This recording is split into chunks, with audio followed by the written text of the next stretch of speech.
એ દિવાલ ખૂટી રહ્યું એટલે જય હરી કાઢો કાઢો કાઢો. દીકરો હોય, બાપ હોય, માં હોય, પત્ની હોય, ભાઈ હોય, કોઈ નહીં ગયા અને 2 દી રહેવાય દો. અત્યારે કોઈ નો બે દુર્ગંધ મારતો હોય તો મને કયો. અને એવું બાપુ એવું તત્વ નીકળી જાય 2 દીમાં તમારો દેહ દુર્ગંધ મારી જાય તો વિચાર તો કરો કે અત્યારે આપણું આ બધું અંદર ઉટકીને સાફસૂફ કોણ રાખે? જોવું તો પડે ને ભલામણ. આ અત્યારે ચોખ્ખું રાખે છે કોણ? કોઈ પણ માણસને મરવું હોય ને આપઘાત કરવી હોય તો કે મારે મરી જવું છે, એ પાણીમાં પડે ને મરવા જાય ને, એ ધોબકો મારે, એ બાપુ ગમે એટલી મહેનત કરે ને તો તળિયે જ જાય, ઉપર ન રહે. અને જીવ નીકળી જાય ને પછી પાણી નો હાંગરે ઉપર કાઢી નાખે તો બાપુ વજન તો એટલો ને એટલો હોય છે તો ઉપર કેમ આવતો રહેતો હોય છે? પછી આપણે કોઈ કહેતા કે હા મારે બેટી વાત થાય છે પણ કઈ ગોતો જ ખરા. પાણી રાખે નહીં, 3.5 મણની કાયા હોય, જીવતી હોય ત્યાં સુધી પાણી ઉપર ન રાખે, તળિયે જ લઈ જાય. અને એમાંથી એવું તત્વ નીકળી જાય 3.5 મણની જ કાયા હોય પણ તોય બાપુ ઉપર આવતી રહે. આનું કારણ શું?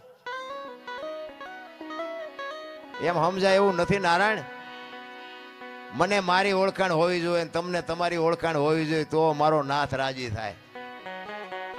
તમારો અને મારો આ છોડવો, તમારા અને મારા મા બાપ થી ના છોડવો વવાણો છે. આપણે આવ્યા ત્યારે વેચ નો હતો ને 5 ફૂટનો થયો, આના મૂળિયા ક્યાં? અરે જોવો મારા રામ, જિંદગી કાલ ખૂટી રહે.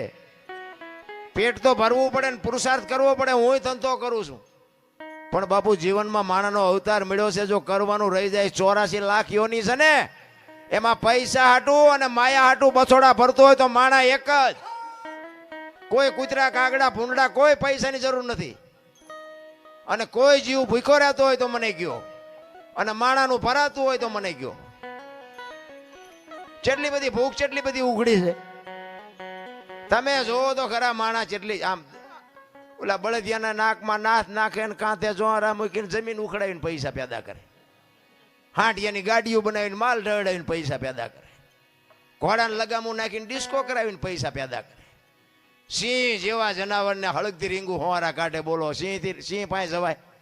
ઈને મારી મારીને ઘો જેવા કરીને આમ હોવારા કાઢીને પૈસા કમાય. બોલો અરે એની ક્યાં વાત કરો? ગાયોના ને ભેહુના બસડા ને બાપુ દૂધ નો ધાવવા દીધું, વચ્ચેથી આપણે ખાઈને રૂપિયા બનાવવા માંડી ગયા.